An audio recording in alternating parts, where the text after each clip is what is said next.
Isa ka coffee sa mga politiko, matataas na politiko no na patuloy na nagtatanggol dito kay Kibuloy na hanggang ngayon isa pong pugante.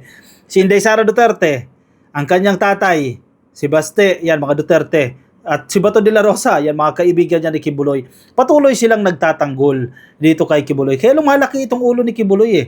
At ang mga supporters ng Kingdom of Jesus Christ na sa totoo lang marami din po ang naaapektuhan na dahil patuloy pong nagtatago itong si Kibuloy. Pero ito ang problema ha. Kung ikaw ay kaibigan, ano ba ikaw si Digong, di ba? Kaibigan mo si Pastor. Baka naman makikinig sa iyo yan dahil siguro kahit papaano nire-respeto ka niya dahil dati kang presidente at kaibigan ka niya, di ba? Si Inday Sara Duterte, vice presidente ka, may posisyon ka sa gobyerno, di ba? Siguro naman kaibigan mo si Pastor Kibuloy.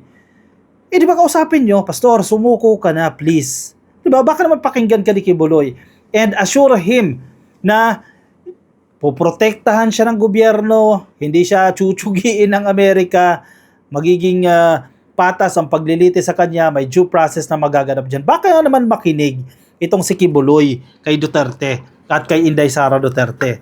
Ang problema, wala eh. Imbes na pasukuin yung kanilang kaibigan, parang kinukonsinti pa. Diba? Tuloy, lumalaki ang ulo. Ngayon, hindi na natutuwa ang mga mambabatas dito. Ang House of Representatives, hindi na natutuwa dito kay Digong. Diba? Kasi bakit patuloy mo yung pagtatanggol yan? May pananagutan sa batas yan.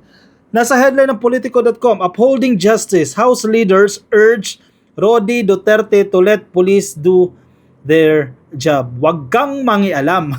Yan ang sinasabi ng mga mambabatas kay Digong dyan. Huwag kang mangialam dyan. Huwag ka na maglabas-labas ng kung ano-anong statement dyan. Tapos ka na. Diba? Hayaan mo ang pulis magtrabaho. Alam nila ang ginagawa nila. Alam ni General Torre yung ginagawa niya. Alam ni Marbil ang ginagawa niya. And ako, I am very confident, suportado ng DILG, ni Secretary Abalos, itong ginagawa nila at suportado ni PBBM o ng administration ang ginagawa nila dahil maximum tolerance ka eh. Nakita ka ba ng haras sa mga pulis dyan? Wala, di ba? So, di ba, isa din kasi sila nakakagulo eh. Actually, isa sa may kasalanan kung bakit nagkakaganyan itong sitwasyon dito sa Pilipinas sa mga Duterte.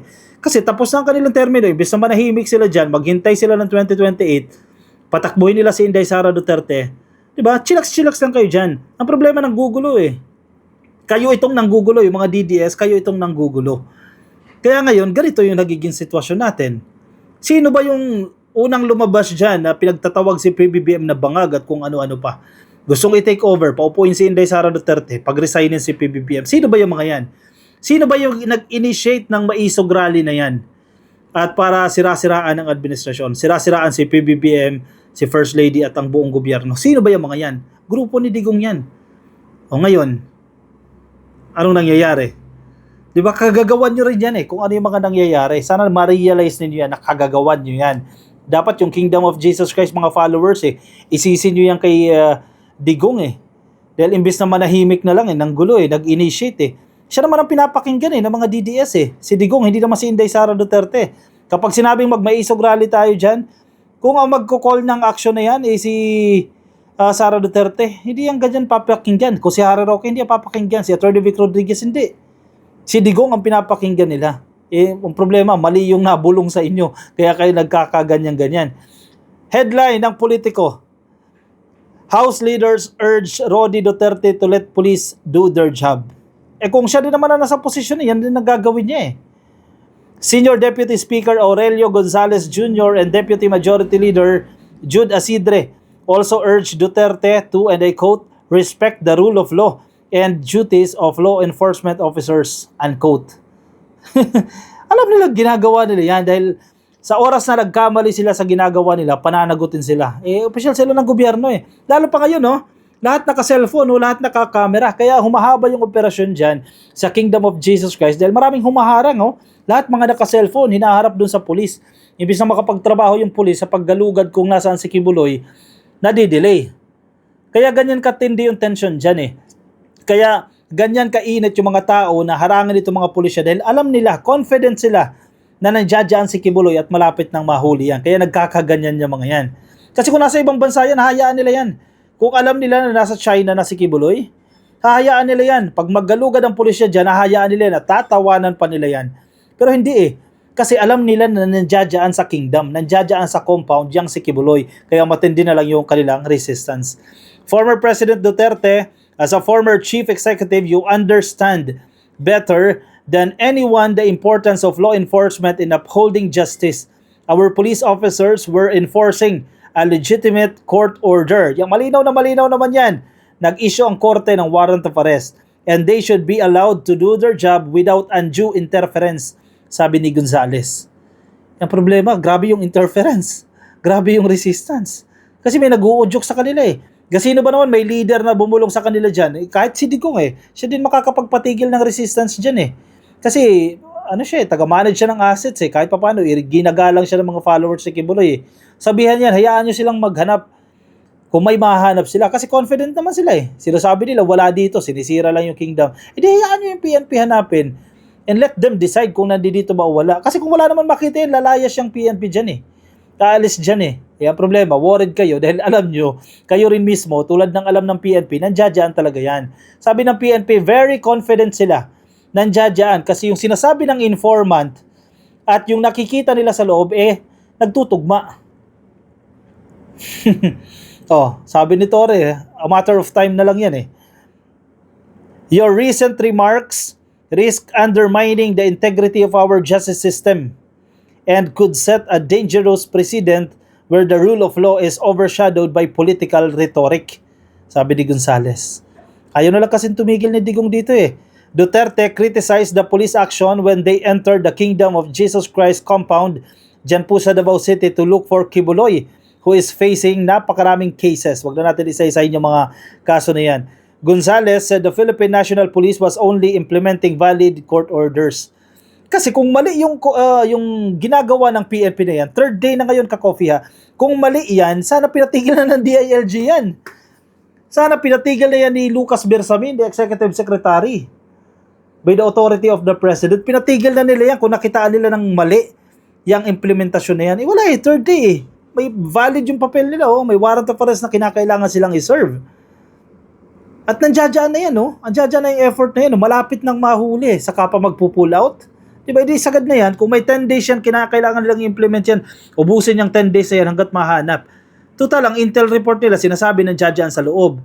And gumagamit sila ng machine para ma-detect yung underground and tiwala sila na may tao talaga doon sa ilalim.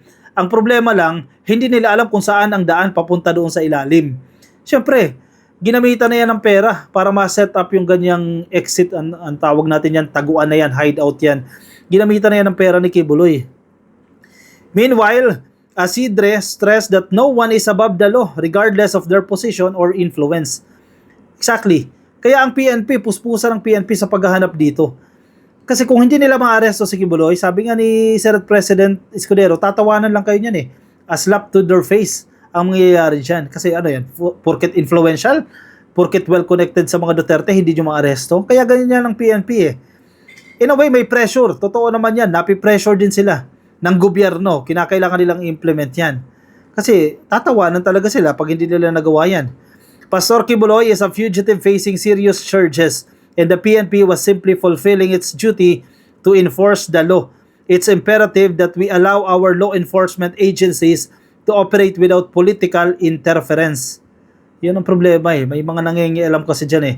Former President Duterte, your defense of Kibuloy only serves to cloud the issue. The law must apply to everyone equally, and any attempt to shield someone from justice sets a dangerous example, sabi ng mambabatas.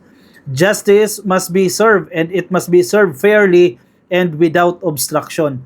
Kaya tama yung gagawin ng PNP dyan, sampahan nyo ng obstruction of justice yung mga haharang dyan eh. Diba? Bakit ayaw yung mahuli yan si Kibuloy? May yan pananagutan yan eh. Hindi pa naman final verdict yan, si Dilima nga eh. Babae pa yun ha. Napagtanggol niya ang sarili niya, ano pa tong si Kibuloy? Napakarami pang pera. Diba? Pati si Garin, ito, babae sa babae naman din. Babaeng mambabatas laban dito kay Inday Sara Duterte. Sabi ni Garin kay Sara, defend trafficking victims. Ang daming biktima eh. Hindi ang pugante, sabi ni Garin.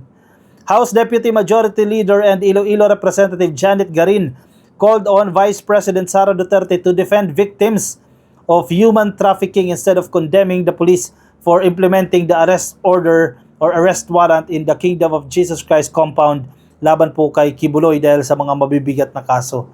Suntok kay Inday Sara Duterte yan. Diba? Naghusga ka na nga eh. Wala pa nga desisyon ng korte dyan eh. Hinusgahan mo na si pastor ang tama at mali itong mga biktima. Noon pa man yan. Sa mga statement niyang nilalabas yan. Tiwala talaga si Inday na walang kasalanan si Kibuloy. At gawa-gawa lang yan ng mga biktima. Pwede ba yun? Hinusgahan mo na agad knowing na vice presidente ka. As a mother, a woman, and a public servant, I cannot remain silent in the face of Vice President Sara Duterte's recent statement concerning the KOJC and the ongoing legal actions against its leaders, sabi ni Garin. While Vice President Duterte expresses concern over the police's implementation of lawful warrants, I find it troubling that her sympathies appear to lie more with a powerful figure wanted for serious crimes rather than with the vulnerable women and minors who have suffered at the hands of the accused predator. Yan si Kibuloy. In short, sinasabi dyan ni Garin, bakit kumakampi ka kay Kibuloy at parang dinidisregard mo itong mga biktima na yan? Diba? Hayaan nating litisin ng korte yan kasi nag-i-exist yung mga kaso na yan eh. I-hire si Topacio. Sige, yung retainer niya, pataasin nyo pa. Mag-hire pa si Topacio na magagaling na abogado. O sige, gawin yung on-board yan si Roque para ipagtanggol yang si Kibuloy. And, pag ma-absuelto kayo dyan, hindi labas kayo, after 3 years, after 4 years, hindi makalabas kayo, parang yung ginawa ni Digong kay Dilima. O, si Dilima, pinagtanggol na yung sarili niya hanggang sa makalabas siya. Eh sana ganun din. Diba? Kasi may kaso ang korte. Si Harry Roque naman, lumabas. Ito, nasa Liwasang Bonifacio. Ngayon lang ito ka-coffee, oh. Ngayon, pagsalang natin, mga 10 minutes ago lang yan. Nasa Liwasang Bonifacio. Ayan, ang pinapanawagan nila, nagsusumigaw itong si mga DDS, mga maisog, kasama si Harry Roque na BBM resign daw. Tingnan mo nga naman, oo. Ano ba ang problema? Si Kibuloy. Pero ang panawagan nila, mag-resign si PBBM. Yan, nandiyan sila ngayon sa Liwasang Bonifacio para sa mga supporters nila dito sa Maynila at pinagre-resign nila si PBBM. Makikita nyo rin si Glenn Chong. Ito, si Glenda, nandito rin. Teka. Pakinggan natin ka-coffee.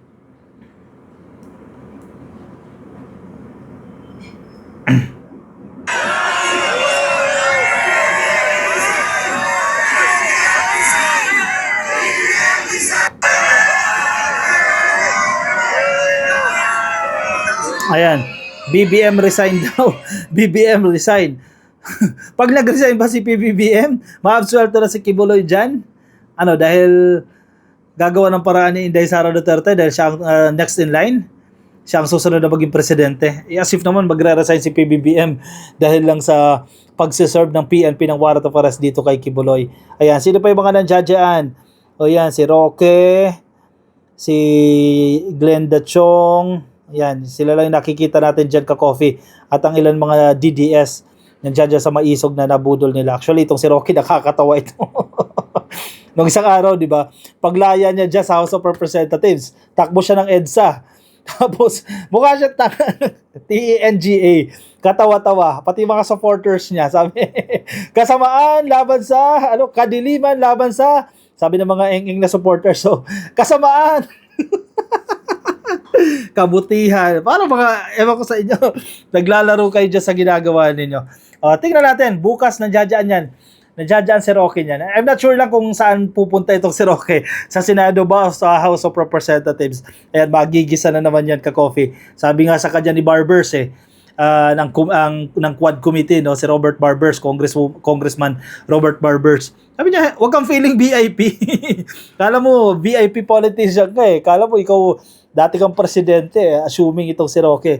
O siya, sige, ipagtanggol na lang yung sarili nila. Good luck na lang sa magaganap na pagdinig bukas. Tayo ay nakamonitor din dyan kung ano mangyayari dyan sa investigasyon na yan.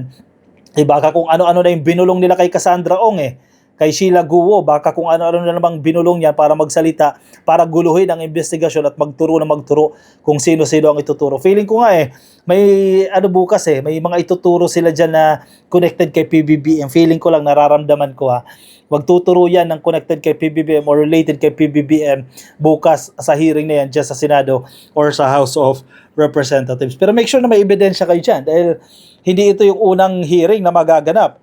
after na mga bibitawan ninyong statement, hindi titigil ang Kongreso na maghanap pa ng mga ebidensya na magdidiin sa inyo dyan at i-verify kung tama yung mga pinagsasasabi ninyo. O siya, sige. Tingnan natin, antabay tayo kung anong mangyayari ka-coffee dito sa mga hearing na ito, sa investigasyon na ito, and hoping na mahuli na itong si Quiboloy para matigil na rin po itong sigalot na yan dyan sa Davao. Huwag maniniwala sa mga fake news, yan ang pwede natin magawa sa mga kababayan natin sa Davao na matitino. Huwag tayo mag-share ng kung ano-anong puputulin yung kuryente, linya ng tubig, lockdown daw po ang Davao. Fake news po yan, SMNI po ang nagpapakalat niyan. Huwag agad kayong maniniwala dyan. At huwag kayo mag-share kung fake news naman yan. O siya, sige. Maraming salamat po sa mga sumama. Ingat kayo ka-coffee kung nasaan man po kayo nakikinig sa atin ngayon. Kung nasa Facebook at di pa po kayo naka-follow sa ating Facebook page, pasuyin na lang ka-coffee. Please follow or like.